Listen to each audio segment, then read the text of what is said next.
উচ্চশিক্ষায় ছেলেদের পিছনে ফেলে এগিয়ে গেল মেয়েরা। কেন্দ্রীয় অভিন্ন পোর্টালের মাধ্যমে স্নাতক স্তরে ভর্তির আপগ্রেডেশন রাউন্ডের পরে এমন তথ্য দেখা যাচ্ছে। সবথেকে বেশি পড়ুয়া ভর্তি হয়েছেন 4 বছরের বাংলা অনার্স কোর্সে।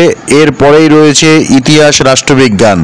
ভর্তির সংখ্যায় ছাত্রদের থেকে অনেকটা এগিয়ে ছাত্রীরা। জাতীয় শিক্ষানীতি অনুসারে 4 বছরের অনার্স কোর্সেই পড়ুয়া ভর্তি বেশি।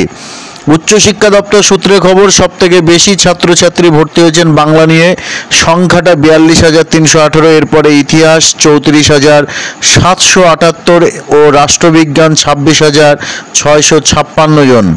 এখনও পর্যন্ত 4,05,000 পড়ুয়া টাকা জমা দিয়ে বিভিন্ন কলেজে ভর্তি হয়েছেন। ছাত্র ও ছাত্রী অনুপাত যথাক্রমে 41% এবং 59%। রয়েছেন 28 জন রূপান্তরকামীও। ছাত্রদের মধ্যে সবথেকে বেশি ভর্তি হয়েছেন ইতিহাসের 4 বছরের অনার্স কোর্সে। সবথেকে বেশি ছাত্রী ভর্তি হয়েছেন 4 বছরের বাংলা অনার্স কোর্সে।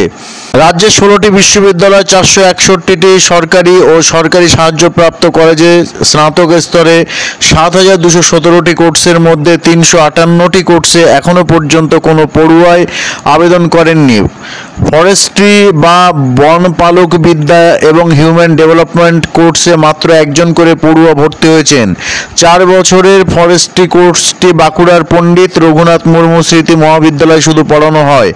31শে জুলাই থেকে 6ই আগস্ট পর্যন্ত চলবে নির্দিষ্ট কলেজে গিয়ে পড়ুয়াদের তথ্য যাচাই বা ভেরিফিকেশন। 7ই আগস্ট থেকে স্নাতকের প্রথম সেমিস্টারের ক্লাস শুরু হবে। এরপরে ফাঁকা আসন বুঝে হবে ভর্তির মপ আপ রাউন্ড।